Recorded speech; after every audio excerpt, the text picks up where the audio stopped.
আজকে খবরে দেখলাম চিটাগাঙ্গের সমন্বয়ককে হত্যা করা হয়েছে। কিছুদিন আগে হিন্দুরা সাইফুল ইসলাম লয়ারকে হত্যা করেছে জনসম্মুখে। এই হত্যা ছিল পরিকল্পিত। একজন মুসলিম লয়ারকে হত্যা করে তারা চেয়েছিল এ দেশে যেন মুসলমান হিন্দুতে লড়াই লেগে হত্যা শুরু হয়ে যায়। এটাতে যখন সফল হয় নাই তখন সমন্বয়ককে হত্যা করেছে, যাতে অন্যান্য সমন্বয়ক এবং ছাত্ররা লাফিয়ে ঝাঁপিয়ে হত্যা শুরু করে দেয়।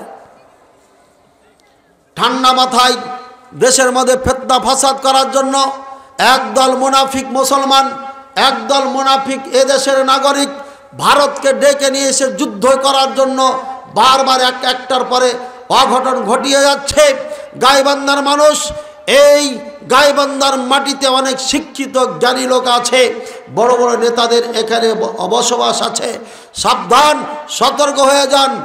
এখন এই বাংলাদেশ দ্বিতীয় ফিলিস্তিন করার জন্য মোদী সরকার উঁত পেতে বসে আছে। বর্ডার চারিপাশে সে অস্ত্র শস্ত্র দিয়ে ঘিরে রেখেছে। কারণ মোদী হচ্ছে ইসরায়েলের খাবিশ শয়তান, নেতানিয়াহুর হচ্ছে বন্ধু এবং ফ্রেন্ড। দুনিয়ার কোনো মানুষ সৈনিক পাঠায় নাই, এই মোদী কসাই, এই শয়তান আপনার সৈন্য পাঠিয়েছে, অস্ত্র পাঠিয়ে তাকে সহযোগিতা করেছে। ওই নেতানিয়াহু এই শয়তান তার কানে কানে বলে দিয়েছে, দোস্ত তোমার পাশে ছোট্ট একটা গরিব দেশ আছে বাংলাদেশ, ওখানে তো হামলা করে আমার মতো তুমি নাটক সাজাইতে পারো। এই কথা তার কানে কানে বলার কারণে সে আবার এই চেষ্টা চালাচ্ছে কিভাবে যুদ্ধ লাগানো যায়। তবে আরেকটা পরামর্শ তাকে দিয়েছে, তোমার দেশে তো 22 কোটি মুসলমান আছে, মুসলমানদের গণনায় 34 কোটি মুসলমান আছে। এইগুলো তো বম মারলে মানুষে ধরবে, খারাপ বলবে, কাজী বম মারিও না, ঠান্ডা মাথায় করো কি এদেরকে হত্যা করে দাও, এদেরকে মেরে ফেলে দাও, হিন্দু রাষ্ট্র তৈরি করো। আমি যেমন ইহুদি রাষ্ট্র তৈরি করেছি তেমনি তুমি হিন্দু রাষ্ট্র তৈরি করো। ওদিকে শয়তান, বড় শয়তান আমেরিকা, ও আবার উৎপেতে বসে আছে। চীনের সাথে যুদ্ধ করতে হলে, চীনকে দাবিয়ে রাখতে হলে আমার একটা ঘাঁটির দরকার বাংলাদেশে। ভারত তো দিবে না, তাহলে বাংলাদেশের কাছে যাই। বাংলাদেশের এই হচ্ছে আপনার সেন্ট মার্টিন, মায়ানমার আর চিকেন নেক, এই চিকেন নেক এই জায়গাটা দিয়ে আপনার সরাসরি চীনে হামলা করা খুবই সহজ। সুতরাং সে চায় এখানে ঘাঁটি করবে। ঘাঁটি করার পরে বান্দরবন, পার্বত্য চট্টগ্রাম আর ওইদিকে ত্রিপুরা, 7 সিস্টার যেটা ভারতের রয়েছে, এই সব মিলে একটা খ্রিস্টান রাষ্ট্র তৈরি করবে। চক্রান্ত, সব কাফেরদের এখন চক্রান্ত চলছে মুসলমানকে নিয়ে। আর মুসলমান বোকার দল একজন আর একজন 2 দলে 3 দলে 10 দলে বিভক্ত হয়ে ওকে ওই মারে, ওকে ওই মারে, ওকে ওই মারে, ওকে ওই মারে, ওর থেকে হিংসা, ওর উপরে হাসাদ, ওকে মারে ওই, ওকে মারে ওই, দুইজনে নিজেরে মারামারিতে ব্যস্ত। বুঝেছেন না? বোঝেন? যেই মহাপাপ মুসলমানকে আল্লাহ তাআলা সতর্ক করেছেন, সেই মহাপাপে মুসলমান আজকে নিমজ্জিত নিজেরাই। আল্লাহ পাক রব্বুল আলামিন আরো বলেন, রাসূলুল্লাহ সাল্লাল্লাহু আলাইহি ওয়াসাল্লাম থেকে একটা হাদিস বলে দিই, বুখারী এবং সহিহ মুসলিমের হাদিস, লা ইয়াহিল্লু দামু ইমরিইন মুসলিমিন ইল্লা বিইহদা সালাস। 3 কারণ ছাড়া একজন মুসলমানের রক্ত কাউরির জন্য হালাল নাই। 1, আস-সাইয়্যিবুজ জানি, বিবাহিত পুরুষ যদি জেনা করে বা মহিলা, তাকে হত্যা করতে হবে, এটাই তার সাজা। 2, নফস বিন নফস, হত্যার পরিবর্তে হত্যা করতে হবে। পশ্চিমাদের আইন নিয়ে এদেশের আইন তৈরি করা হয়েছে। ল বিভাগে এখনো ইংরেজদের রেখে যাওয়া আইন পড়াচ্ছে। ওই আইনের মধ্যে একজন যদি কেউ হত্যা করে, তাকে হত্যা করার আইন মনে হয় নাই। যার কারণে বাংলার জমিনে নিজের হলে বিচার হয়, গরিব মানুষের বিচার হয় না। চোখের সামনে গরিব মানুষকে কপিয়ে কপিয়ে হত্যা করেছে। মামলা মোকদ্দমা করার পরে 1 মাস 2 মাস পরে সব বাবুরা বের হয়ে মাথা উঁচু করে এ দেশের মাটিতে ঘুরে বেড়াচ্ছে। এই গরিবের বিচার পায় নাই সন্তানেরা। কিয়ামতের ময়দানে এই সকল নেতা নেত্রী এবং এই বিচারকদেরকে কিয়ামতের ময়দানে আল্লাহর কাঠগড়ায় দাঁড়িয়ে এই খুনের জবাবদিহিতা করতে হবে। যতক্ষণ বিচার না হবে ততক্ষণ এই নেতা নেত্রীরা কিয়ামতের ময়দানে এক পা হিলাতে পারবে না। আল্লাহ রাসূল সাল্লাল্লাহু আলাইহি ওয়াসাল্লাম বলে দিয়েছেন। আল্লাহ রাসূল সাল্লাল্লাহু আলাইহি ওয়াসাল্লাম আরও বলেছেন, এই জজ বিচারক যারা আছে কিয়ামতের দিন জাহান্নামে যখন নিক্ষেপ করা হবে 50 বছর তারা নিচে যেতে থাকবে। বলেন নাউজুবিল্লাহ। পাথর গেছে 70 বছর। আর এই নেতা বিচারকেরা যারা টাকার জন্য বিচার করে, অন্যায়ভাবে বিচার করে, ছোট বড় দেখে বিচার করে, গরিব ধনী দেখে বিচার করে, প্রভাবশালী দেখে বিচার করে, এদেরকে আল্লাহ তাআলা কিয়ামতের দিন জাহান্নামে যখন দিবেন 50 বছর নিচে যেতে থাকবে। ভাইয়ারা আমার, আল্লাহ পাক রব্বুল আলামিন আরো বলেন, আল্লাযীনা লা ইয়াদউনা মা'আল্লাহ ইলাহান আখারা ওয়া লা ইয়াকতুলুনা আন-নাফসাল্লাতী হারামাল্লাহু ইল্লা বিল হাক্কি ওয়া লা ইয়াজরুন। ওই সমস্ত খাঁটি বান্দা যারা অন্যায়ভাবে কাকে হত্যা করে না। এখানে কয়েকটা সূরা ফুরকানে খাঁটি বান্দাদের আল্লাহ পরিচয় দিয়েছেন। তার মধ্যে একটা পরিচয় হচ্ছে এরা কাউকে হত্যা করে না। ভাইয়ার আমার, আল্লাহ রাসূল সাল্লাল্লাহু আলাইহি ওয়াসাল্লাম আরো বলেন, হে আমার উম্মতেরা শুনে নাও, ইন্না দিমাআকুম ওয়া আমওয়ালাকুম ওয়া আ'রাদাকুম আলাইকুম হারামুন কা হুরমাতি ইয়াউমিকুম হাযা ফি বালাদিকুম হাযা ফি শাহরিকুম হাযা ওয়া সাতালকাউনা রাব্বাকুম ফায়াসআলুকুম আন আ'মালিকুম ফালা তারজিউ বা'দি কুফফারান ইয়াদরিবু বা'দুকুম রিকাবা বা'দ। হাদিসটি সহিহ বুখারী মুসলিমের।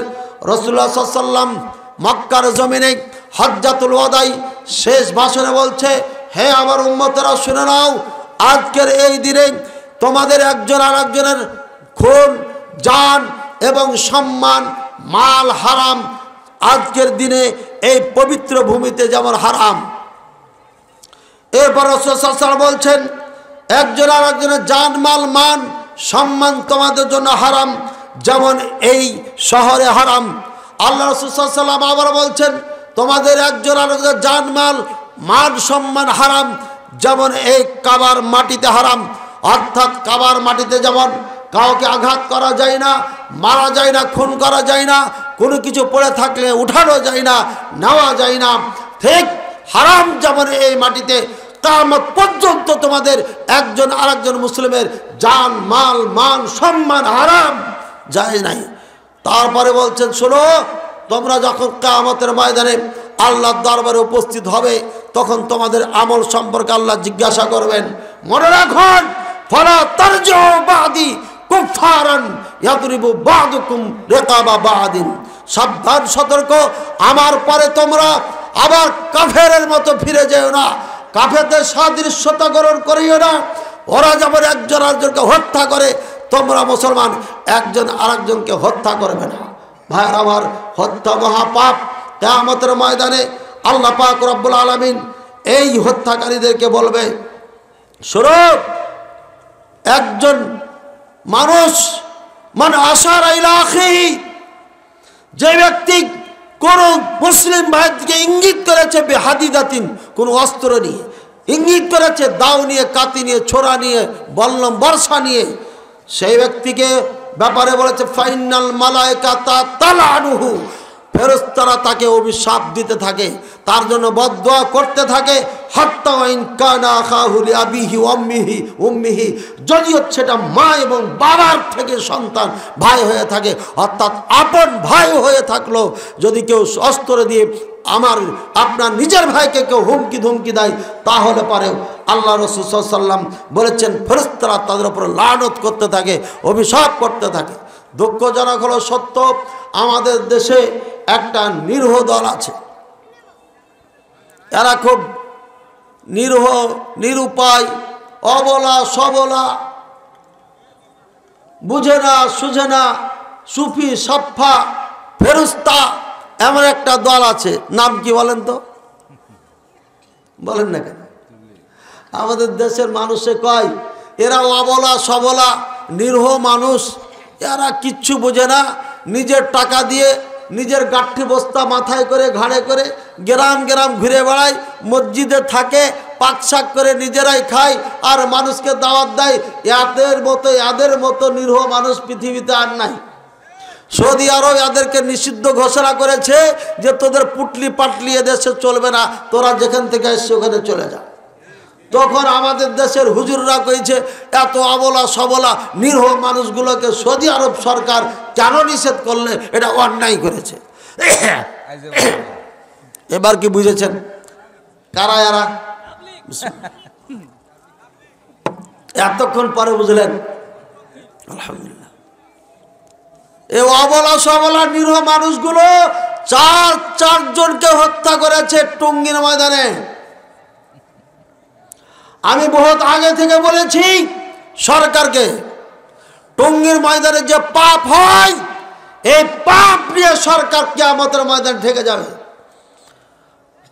এদের কারণে আমার মাহফিল ছিল, তখন ঢাকায় থাকতাম। রাত 3টার সময় গাড়িতে উঠেছি, উঠে আমি এই এলাকা ত্যাগ করে গেছি, না হলে মাহফিল ধরা যাবে না। হাঁটতে হাঁটতে এয়ারপোর্ট পর্যন্ত গেছি, তারপরে আপনার গাড়ি নিয়েছি। এর আগে কোনো গাড়িতে ওঠার সুযোগ ছিল না।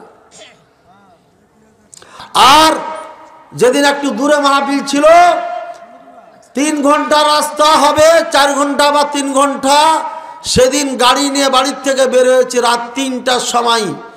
এই তবলিগ জামাত, গুমরা জামাত, জামাতুল পায়খানা পেশাব, এরা পায়খানা পেশাব করে করে তুরাগ নদীর পানি পর্যন্ত চেঞ্জ করে ফেলেছে।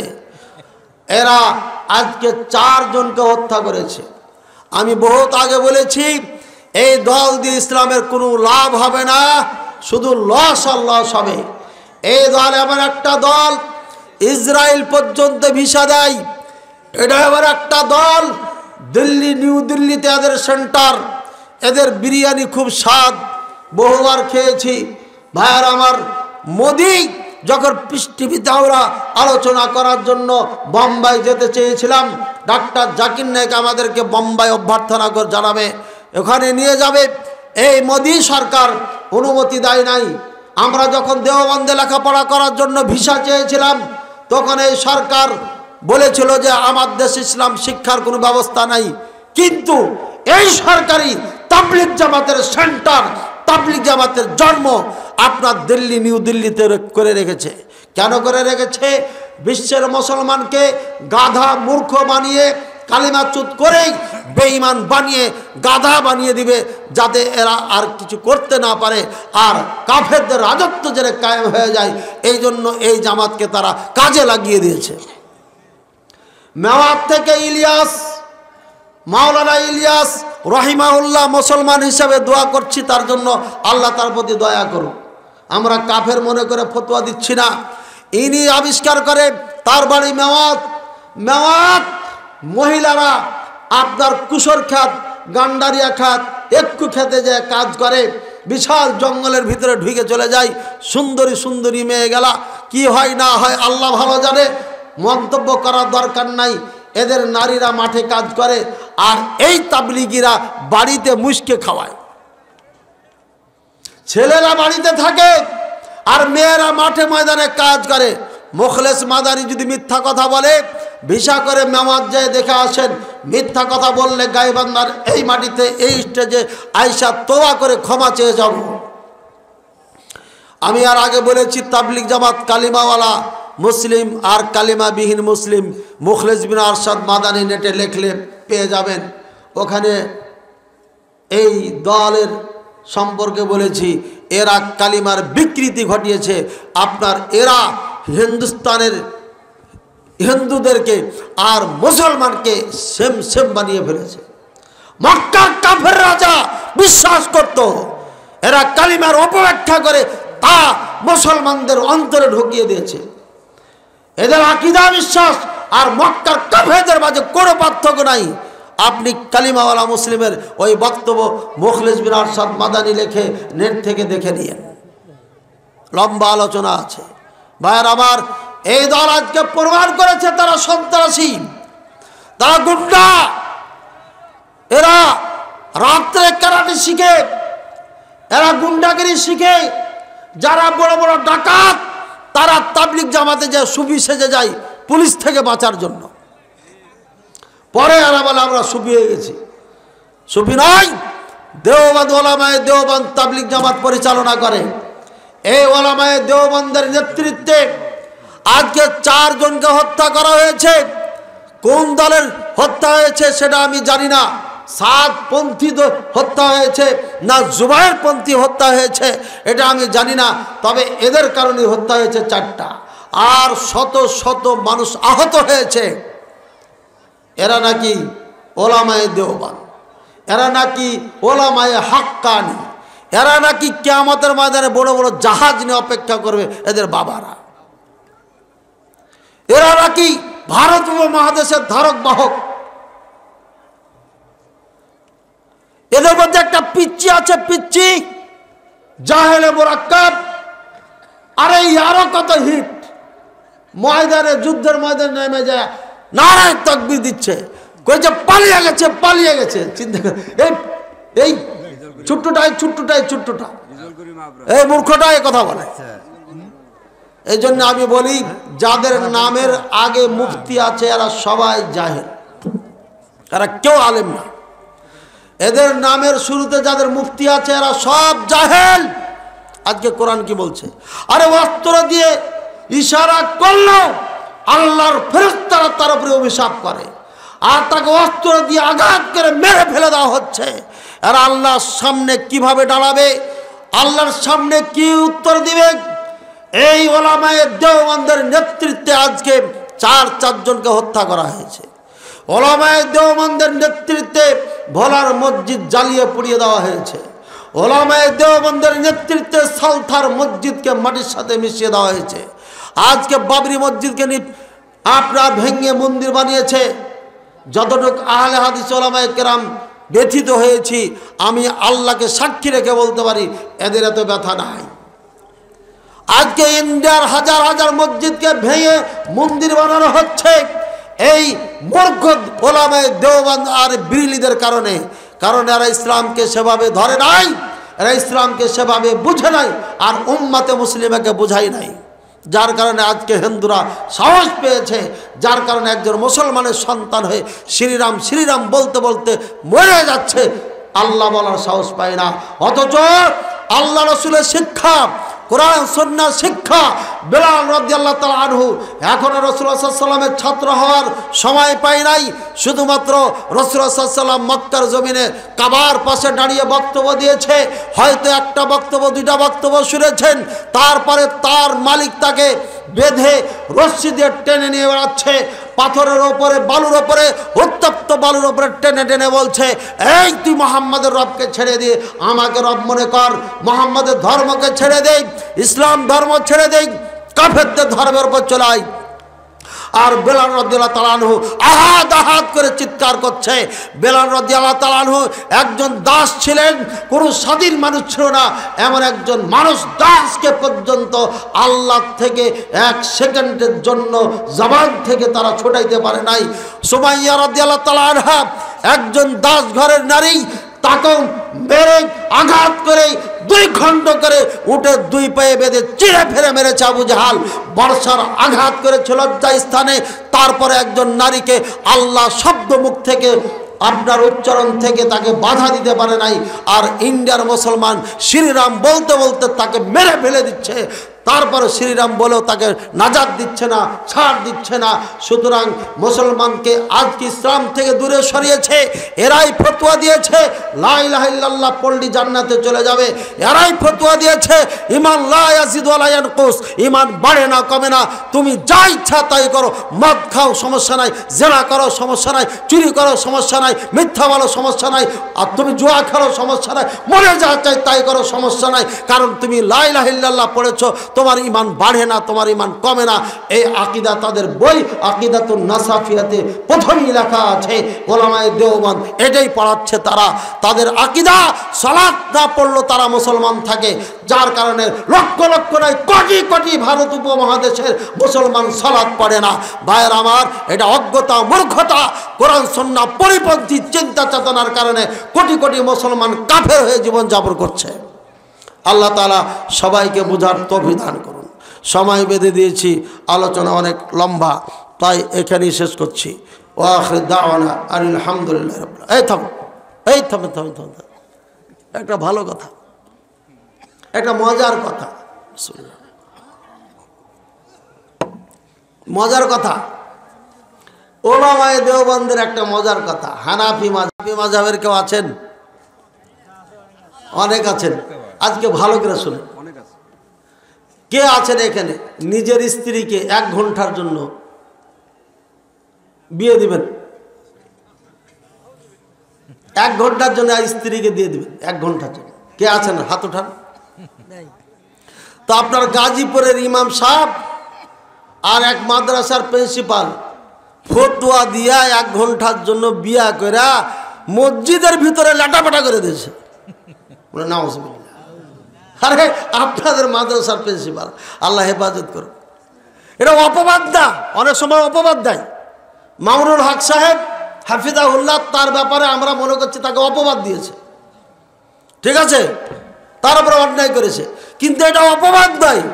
মুফতি সাহেবের কাছে ফতোয়া নিতে গেছে যে আমি তো স্ত্রীকে 3 তালাক দিয়ে দিয়েছি, তো কি করব? তোর ইমাম সাহেব ছোট আলেম তোর বড় আলেমকে ডেকেছে, জুমার বাড়ির মাদ্রাসার প্রিন্সিপালকে ডেকে বলছে ঘটনা কি। প্রিন্সিপাল চিন্তা করছে মেয়েটা তো সুন্দরী আছে, বোরকা পরলে কি হবে, চোখ দেখা যায় না, কালার কিন্তু সাদা, তাহলে সুযোগ একটা নেওয়া যায়। যেটা হিলা করতে হবে, হিলা হিলা। এখন বের মৌলবীরা হিলা কয় না, যে তাহলিল করতে হবে, মানে আর একটু কঠিন আরবি দিয়েছে যেন না বুঝে। হিলাটা তো সব বুঝে নিয়েছে, এখন কইছে তাহলিল করতে হবে। তাহলিল মানে যেটা হালাল করতে হবে, হালাল না পাক হয়ে গেছে। এখন হালালের পদ্ধতি কি কইছে? বিয়ে দিতে হবে। তো ইমাম সাহেবকে হয়তো কয়ে দিয়েছে তুই যা কয়া প্রিন্সিপালের সাথে দিয়ে দে, বরকত পাবে, বিয়ে হয়ে যাবে, হালাল হয়ে যাবে। প্রিন্সিপাল বিয়ে করলে কি বরকত হবে না? হ্যাঁ, আলেমে দিন হক্কানি রব্বানি তো এরাই তো হক্কানি রব্বানি। নাউযুবিল্লাহ সুম্মা নাউযুবিল্লাহ।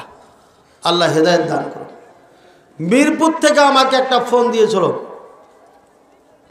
যে বলছে যে শায়েখ, মেয়ে মানুষ, সেটা ফোন দিয়েছে মেয়েটাই নিজে, বলছে আমার স্বামী আমাকে বিদেশ থেকে তালাক দিয়েছে। বিদেশ থেকে তালাক দিলে আমার মা ফতোয়া জিজ্ঞাসা করতে যায় ইমাম সাহেবের কাছে। ইমাম সাহেব বলেছে অন্যত্রে বিয়ে দিয়া 1 ঘন্টা হলো কাটাইতে হবে। এরপরে মা জানে আর কেউ জানে না, আমার বিয়ে দিয়ে দেয়। এরপরে রাত 12টার দিকে বাসায় আসে এই লোক, লাইট টাইট সব বন্ধ, মা বলে দিয়েছে লাইট জ্বালানো যাবে না, হালাল করতে হবে, কাজে লাইট ছাড়া হালাল হবে এখন, বুঝছেন? লাইট টাইট বন্ধ করে রাত কাটাইছে। ফজরে আজান দেওয়ার আধা ঘন্টা কি 1 ঘন্টা আগে উঠে চলে গেছে। কে যে হালাল করলে আল্লাহ জানে। নাউজুবিল্লাহ। আপনাদের মনে কি হয়, কে হালাল করছে আগে? হ্যাঁ, আমি বের একটু আজলে জিজ্ঞাসা করলাম যে হালাল করেছে ওর কি দাড়ি ছিল? কইছে দাড়ি ছিল। নাউজুবিল্লাহ, হাসি লাগে রে ভাই। হ্যাঁ, দাও দিয়ে কপিয়াকে টুকরা টুকরা করলে রাখবিন বানায় শয়তানের বাচ্চাদের। এটা শয়তান, এটা আলেম নয়। ওই ইমাম সাহেব রাত জেগে গেছে, রাত কাটাইছে। ওই শয়তান দাড়ি ছিল মানে কে?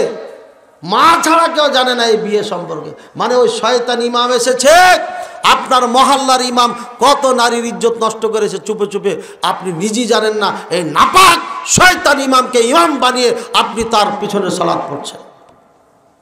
এ হচ্ছে ওলামায়ে দেওবন্দ, এ হচ্ছে হানাফি মাযহাব, এ হচ্ছে আবু হানিফা রাহিমাহুল্লাহকে কলঙ্কিত করা মাযহাব, যারা হানাফির মাযহাবের দোহাই দিয়া নারীদেরকে জিনা করাতে বাধ্য করেছে।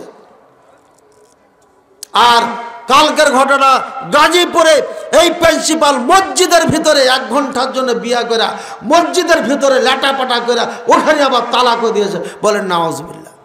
ল্যাটাপাটা বুঝেন তো, সব কথা কি ডাইরেক্ট বলা যায়? এবার এই ল্যাটাপাটা করায় যারা যার জন্য করে তাদের ব্যাপারে রাসূলুল্লাহ সাল্লাল্লাহু আলাইহি ওয়াসাল্লাম কিছু বলেছেন কিনা? হ্যাঁ, কিছু বলেছেন কিনা? আলা উখবিরুকুম বিতাইসিল মুস্তাআ। এই আমার সাহাবীরা, ভাড়াটা পাঠা সম্পর্কে সংবাদ দিব না তোমাদেরকে? ভাড়াটা পাঠা, পাঠা বুঝেন? ষাঁড় বুঝেন? ভাড়াটা ষাঁঠা পাঠা, ভাড়াটা ষাঁড়কে তাইস বলা হয়, তাইসুল মুস্তাআর। কইছে হ্যাঁ, কালু বালা, জি আল্লাহ রাসূল সাল্লাল্লাহু আলাইহি ওয়াসাল্লাম, ভাড়াটা পাঠা, এটা তো অদ্ভুত কথা, এটা তো জানা দরকার। বলছেন আল মুহাল্লিল ওয়াল মুহাল্লাল্লাহু, যে হালাল করে, যাকে হালাল করে দেয়, এই দুটাই হচ্ছে পাঠা। এই দুটা কথা বুঝুন। অন্য হাদিসে বলছে লানাল্লাহুল মুহাল্লা ওয়াল মুহাল্লাল্লাহু, যে হালাল করে, যার জন্য করে, দুইজনের উপর আল্লাহর অভিশাপ, আল্লাহর গজব তাদের উপর নাজিল হোক। এই হচ্ছে হানাফি মাযহাবের মৌলবীরা। এই জন্য বলছি, মাযহাবকে কবর দিয়ে কোরআন সুন্নাহর দিকে ফিরে আসুন। কোরআন সুন্নাহর দিকে চলার জন্য এবার সিরিয়া স্বাধীন হয়েছে, রাসূলুল্লাহ সাল্লাল্লাহু আলাইহি ওয়াসাল্লামের ভবিষ্যৎবাণী সব হয়ে গেছে প্রকাশ। সিরিয়া হবে মুসলমানদের রাজধানী। রাসূলুল্লাহ সাল্লাল্লাহু আলাইহি ওয়াসাল্লাম বলেছেন, ইজা ফাসাতিল ফিতান আও যাহারাতিল ফিতান আও কাসরাতিল ফিতান, যখন ফিতনা বেশি হয়ে যাবে, আলাইকুম বিশাম, তখন শামকে মজবুত করে ধরবে। এটা হচ্ছে সিরিয়া, এটা হচ্ছে ফিলিস্তিন, এটা হচ্ছে জর্ডানের কিছু অংশ, এটা হচ্ছে লেবানন। এই সব জায়গাটার নাম হচ্ছে শাম। ভাইয়ের আমার, যাদের ক্ষমতা আছে, যাদের কাজ কাম নাই, তারা এখনই সিরিয়া চলে যান, আমাদের ভাইদের সাথে যুদ্ধে অংশগ্রহণ করেন, মরে যাবেন, জান্নাত চলে যাবেন। এরাই হচ্ছে আহলুস সুন্নাহ ওয়াল জামাতের দল, এরাই হচ্ছে আহলে হাদিসের সৈনিক, যাদেরকে যুগ যুগ ধরে জঙ্গি অপবাদ দিয়ে এসেছে, সন্ত্রাসগুলো আখ্যায়িত করেছে, অথচ এদেরকে, আমাদের মা বোনদেরকে, লক্ষ লক্ষ মা বোনদেরকে হত্যা করেছে এই শয়তান বাশার। যে কোথায় পালিয়েছে? রাশিয়া পালিয়েছে। রাশিয়া মুসলমানের পক্ষে, বোকা জাতি। রাশিয়া মুসলমানের পক্ষে নয়, রাশিয়া হচ্ছে ইহুদিদের আপন চাচাতো ভাই, ইরানের পক্ষে, শিয়াদের পক্ষে। ইহুদিদের আপন চাচাতো ভাইয়ের নাম কি বলেন? কে দেখছেন? নারাজ, সব নারাজ, সবাই নারাজ হয়ে গেছেন আপনারা। আরে ইসরায়েলের ইহুদিদের আপন চাচাতো ভাই কেটা জানেন? কেটা? শিয়ারা। শিয়ারা মুসলমান না কাফের? 1997 সাল থেকে বলে আসছি, আমার গ্রামের মুসল্লিরা এখনো সাক্ষী। বলতে বলতে আলহামদুলিল্লাহ কয়েক বছর থেকে সমস্ত ওলামায়ে কেরাম আমার কথাই বলছে, আলহামদুলিল্লাহ। ভাইয়ার আমার, এই শিয়ারা হচ্ছে মুসলমানদের সব থেকে কঠিন দুশমন। লক্ষ লক্ষ আমাদের মা বোন ভাইদেরকে হত্যা করেছে। ইরানের মাটিতে সুন্নি কোনো আলেম রাখে নাই, সবকে হত্যা করেছে।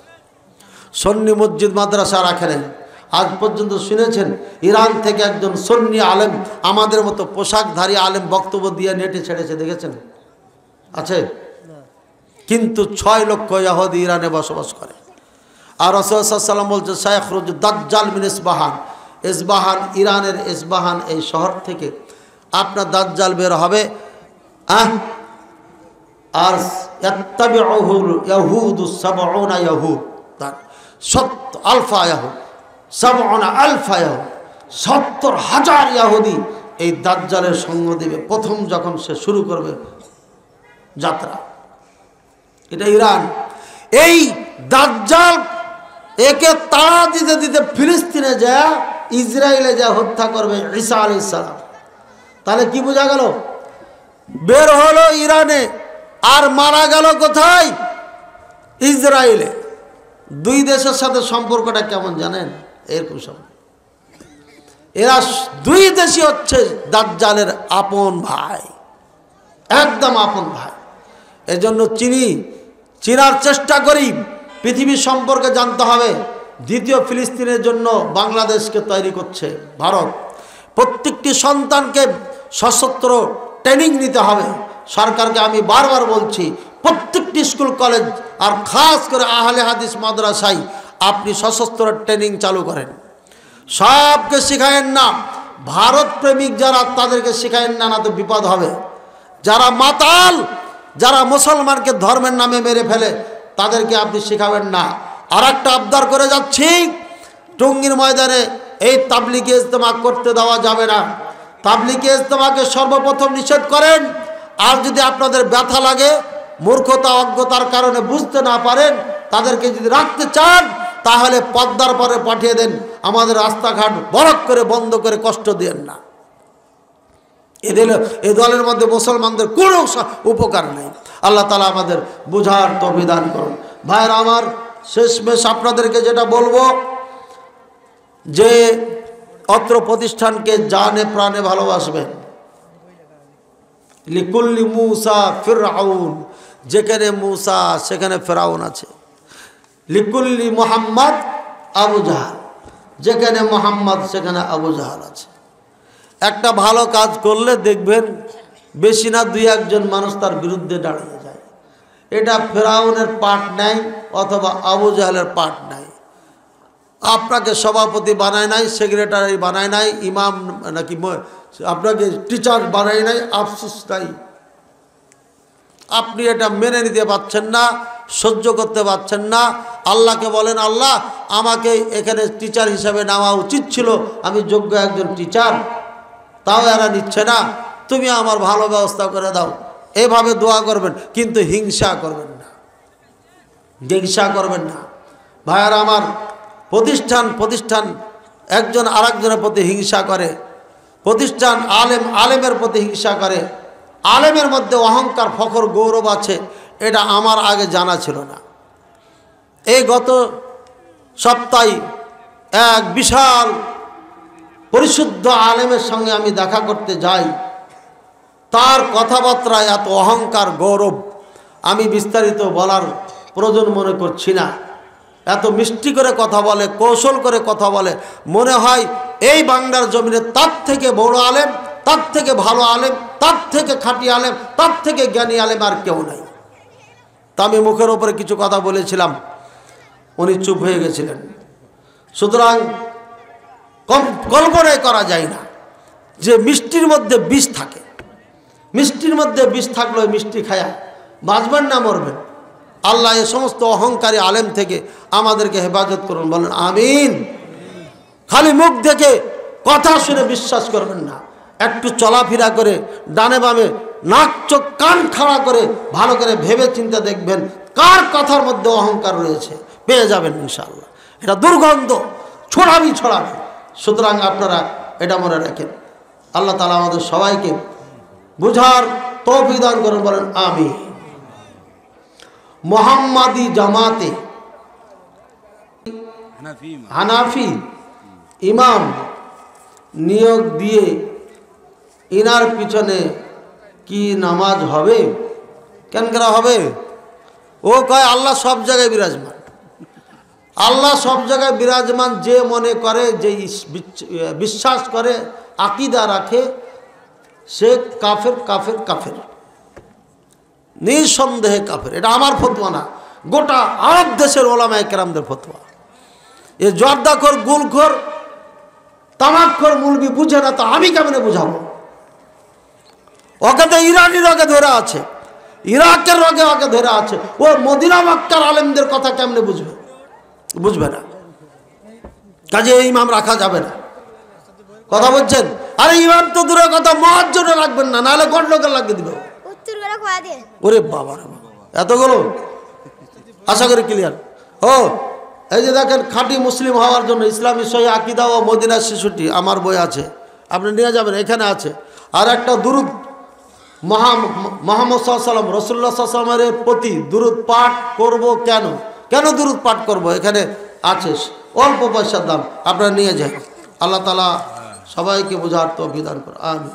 কেউ পড়ে দিলে ভালো হতো না? মাইক ছিল না একটা, এই যে মাইক, ফটাফট পড়ে দেন তো, তাহলে তাড়াতাড়ি হয়। দেন ফটাফট পেরে দিই। আশা পূরণ করতে হবে। কি সালাত হবে? বিড়ি সিগারেট খেয়ে সালাত হবে কি হবে না, ঠিক আছে? এটা নিঃসন্দেহে হারাম, নিঃসন্দেহে হারাম। এটা খাওয়া জায়েজ না, একদম হারাম। এখন মদের সাথে তুলনা করে 40 দিনের সালাত হবে না, এ কথা বলা যাবে কিনা? ওলামায়ে কেরাম বলেছেন এটা হারাম। এটা মদের থেকে এটা আবিষ্কৃত, মদ বিভিন্ন জিনিস দিয়ে তৈরি হয়, মদে ব্রেনকে বিকৃতি ঘটিয়ে দেয়, কিন্তু বিড়ি সিগারেট এটাতে বিকৃতি ঘটায় না, বরঞ্চ করে কি, এটাকে আল্লাহ পাক রব্বুল আলামিন বলেছেন মিনাল খাবাইস, খাবিস খাবার, এটা জঘন্যতম নাপাক খাবার। তাই একে মদের সাথে তুলনা করে 40 দিনের নামাজ কবুল হবে না, এ কথা বলা যাবে না। তবে হালাল না খেলে নামাজ কবুল হবে না, ইবাদত কোনোটাই কবুল হবে না। এই হাদিসের আলোকে বলা যেতে পারে এর কোনো ইবাদতই কবুল হবে না। তাহলে কি সে নামাজ পড়বে না? হ্যাঁ পড়বে। লাভ কি? মুসলমান থাকবে, জান্নাতে যেতে পারবে। আর নামাজ না পড়লেও কাফের হয়ে যাবে। বুঝেছেন কথা? পার্থক্য বুঝেছেন? কবুল হবে না কিন্তু মুসলমান থাকবে। বুঝেছেন কথা? এটা পার্থক্য, সূক্ষ্ম পার্থক্য। কবুল হবে না, কবুল হলে তো অনেক নেকি পাবে, জান্নাতের উঁচু মর্যাদায় চলে যাবে। আর কবুল হবে না কিন্তু মুসলমান থাকবে, পাপের কারণে জাহান্নামে যাবে, পুড়ে টুড়ে আবার তাকে ধুয়া মুছা জান্নাতে একদিন দিবেন আল্লাহ। আর যদি নামাজই ছেড়ে দেয় তাহলে কাফের। যদি আসলেই নামাজ না পড়ে তাহলে খাঁটি সাচ্চা পাক্কা কাফের, কোনোদিন জান্নাতে যাবে না, চিরকাল জাহান্নামে থাকবে। ফতোয়া মনে রাখেন।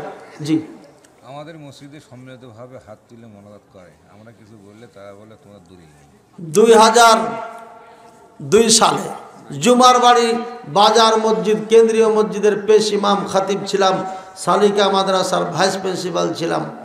শুরুতেই বলেছি না যে এখানে দাওরা একবার পড়াইছি, এখন আছে কিনা জানি না। তখন জুমার বাড়ি 45টা কেন্দ্রীয় মসজিদের, না 45টা মসজিদের কেন্দ্রীয় মসজিদ, ঠিক না? জানেন, আমি তো নতুন মানুষ, জানি না। এশার সালাত পড়েছি, মোনাজাত করিনি, অবস্থা খুব খারাপ। যা হোক বুঝাইয়া সুজাইয়া এক পর্যায়ে এই এলাকার থেকে জুমার বাড়ি মসজিদ থেকে মোনাজাত উঠিয়ে গেছিলাম। গাইবান্ধার টু যত জায়গার থেকে হুজুররা এসেছে সবকে ঠান্ডা পানি দিয়ে ঠান্ডা করে পাঠিয়ে দিয়েছি। এখনও যদি কোনো হুজুর থাকে ঠান্ডা মাথায় আসেন, আপনাকে ঠান্ডা করে বুঝাই দেবো ইনশাআল্লাহ। এই সম্মিলিত প্রচলিত যে মোনাজাত, এটা নিঃসন্দেহে বেদাহ। যে বলে এটা মুস্তাহাব তার শরীয়তের জ্ঞান তো নাই, আগরও বুদ্ধি নাই। কথা বুঝছেন না? বুঝেন? আর কতদিন মারামারি করবেন না? লেখাপড়া করে যদি এলেমের জোর থাকে, শক্তি থাকে, তাহলে পরে আসেন বই নিয়ে, হাদিস নিয়ে, কোরআন নিয়ে, হয় আমি শিখবো না আপনাকে শেখাবো আজকে। আর না হয় মারামারি করবেন না। 1 বছর চ্যালেঞ্জ করে করে জুমার বাড়ির মাটিতে আমি কাটিয়ে গেছি, সেদিন আসতে পারেন নাই। আর 2024 সালে আসবে, পায়জামা খারাপ করে দেবো একদম। কথা বুঝেছেন? তখন তো মদিরাই যায়নি, তখন তো দেওবন্দের আপনার চাপ নিতে পারেন নাই, আর মদিনার চাপ নেবেন কেমনে? ধ্বংস হয়ে যাবে। বুঝেছেন না? বুঝেন নাই? যে কথা বলবে এটা সুন্নাহ, এটা মুস্তাহাব, এটা করতে হবে, মনে করবে এটা মুলবি না। আল্লাহ বুঝার তৌফিক দান করুন। আহলে হাদিস আর হানাফিদের মধ্যে কি আমরা জোরে আমিন বলি আর তারা বলে না, কোনটা ঠিক? আহলে হাদিস জোরে আমিন বলে, হানাফিরা আসতে বলে। কে কইছে আসতে বলে? বলি না। আসতে বললে তো শব্দ হতো, আমিন, এটা জোরে হলো। আসতে বলেন, আপনি কথার কথা আপনি বলছেন, আসতে বলেন, তখন বলেন আমিন। আসতে হলো না? আরো আসতে বলেন, হয়েছে আসতে, আরো আসতে বলেন, হয়েছে, শব্দ হয়েছে, আরো আসতে বলেন। এবার কি বলা হলো? বললাম তো আমি, আরে বলেছি তো আমি, আপনি বলছেন বলা হলো না। হানাফিরা উল্টা বুঝে সবসময়। আর কি যে আল্লাহর হুকুম, মক্কা মদিনাতে যেটা চলে ওটা কুফাওয়ালারা করতো না। বাংলাদেশে এসে দেখছি মক্কা মদিনায় যেটা চলে হানাফিরা ওটা করে না। কি আজব মিল! এটা হানাফিরা বিরোধিতা করেনি, কুফায় জন্ম নিয়েছে এটা, যেখান থেকে শিয়াদের আবিষ্কার। ওই কুফার থেকে হানাফি মাযহাবের আবিষ্কার আসলে হয় নাই, পরে ভারতে এবং কুফা ইরানে সব মিলে এরা এটা আবিষ্কার করেছে। আবু হানিফা রাহিমাহুল্লাহ মাযহাব আবিষ্কার করে নাই, বহুত বছর পরে, কেউ বলেছেন 400 বছর পরে এই মাযহাব তৈরি হয়। সুতরাং একজন মানুষের নামে মাযহাব তৈরি করে আপনি এত গৌরব করেন, মুহাম্মদ সাল্লাল্লাহু আলাইহি ওয়াসাল্লামের মাযহাবকে বাদ দিয়া কেমনে? ওরা আমিনই বলে না, কথা বুঝছেন? এটা বলতে পারেন যে আমিন জোরে বলা ভালো না মনে মনে বলা ভালো, ওরা মনে মনে বলে। আর ইমাম যত জোরে পালাই ও মনে মনে বলারও সময় পায় না। জোরে আমিন বলতে হবে এ মর্মে ইমাম বুখারী রাহিমাহুল্লাহ 5টা হাদিস এনেছেন। বাব বেঁধেছেন কি? বাবু জাহরিল ইমাম, আগে মামুন, বাবু জাহরিল মামুম বিত্তামিন, মুক্তাদি জোরে আমিন বলার অধ্যায়। আপনি খুলবেন বাংলাটা, এটাই লেখা আছে, সশব্দে আমিন বলার অধ্যায়। কারা? মুক্তাদি যারা জোরে আমিন। বাবু জাহরিল ইমাম বিত্তামিন, এই শব্দ আছে বুখারীতে, ইমাম জোরে আমিন বলার, সশব্দে আমিন বলার অধ্যায়। এরপরে হাদিস নিয়ে এসছে। আর এর ব্যাখ্যা আমি বহু আলোচনাতে দিয়েছি, আপনারা একটু ইউটিউব ঘাঁটবেন, বড় বড় হুজুরদের বক্তব্য শুনেছেন, মুখলেস বিন আরশাদ মাদানির বক্তব্য এবার শুনেন, দেখেন আপনি সব কিছু সমাধান পান কিনা। বাংলার জমিনে, বাংলাদেশের জমিনে যত মোনাজের জন্ম নিয়েছে সব জায়গাতে আমার একটা গ্যাটিস আছে, যার কারণে তারা চিল্লাইতে পারে। সব জায়গাতেই গ্যাটিস দিয়ে রয়েছে, কথা বুঝছেন না? বুঝেন না? আমি সারা জীবন হানাফি মাদ্রাসায় পড়েছি, জন্ম আহলে হাদিস ঘরে, যার কারণে সব নোট করে করে রেখেছি কোথায় এদের সমস্যা আছে। বুঝেছেন তো? জি।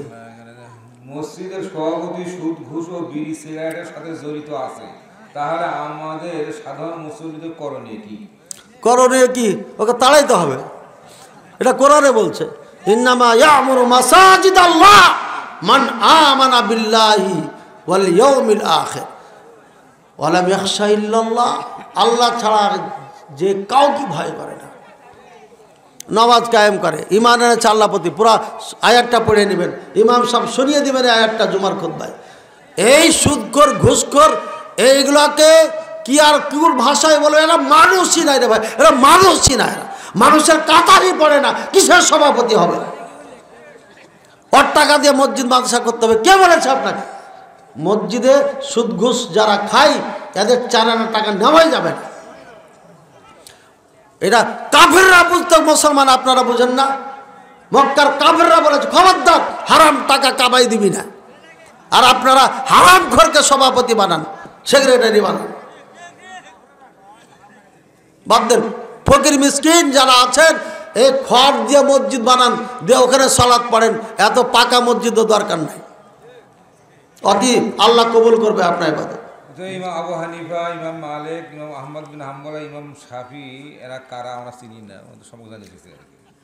ইমাম আবু হানিফা, ইমাম মালিক, ইমাম শাফি, ইমাম আহমদ বিন হাম্বল রহিমাহুমুল্লাহ মুসলমানদের কৃতি সন্তান, মুসলমানদের মাথার মুকুট, ইসলাম ধর্মের অনুসারীদের 4টা নক্ষত্র, বড় বড় আলেমেরা, এদের ছাত্র ছিল অগণিত। ওই ছাত্ররা তাদের কথা বলতে বলতে একটা মাযহাব তৈরি হয়ে গেছে। কালকে আলোচনা ছিল আমার মংলাপাড়া, আপনাদের মংলাপাড়া। আরে বক্তব্য শুরুতেই আমি একটা ভূমিকায় মনে চলে আসলো, একটা কথা বলতেছিলাম, একজন বলে উঠল, যেই হুজুরের গায়ে যা পড়ছে আমার এই আলোচনাটা ওই ভক্তর গায়ে পড়ে গেছে, যেহেতু তাকে ভালোবাসে। এইভাবে মাযহাব তৈরি হয়েছে। এই কানাদের কারণে মাযহাব তৈরি হয়েছে। কানা একটা মৌলবীকে ভালোবাসে, আর আমরা মদিনার থেকে পড়ে এসে আমরা নাকি ধর্ম বুঝি না, কেতাব বুঝি না, হাদিস বুঝি না। ওই কানা মৌলবী, এই কানাটা ওই একটা মৌলবী চিনে যে এবারও ঠিক করে পড়তে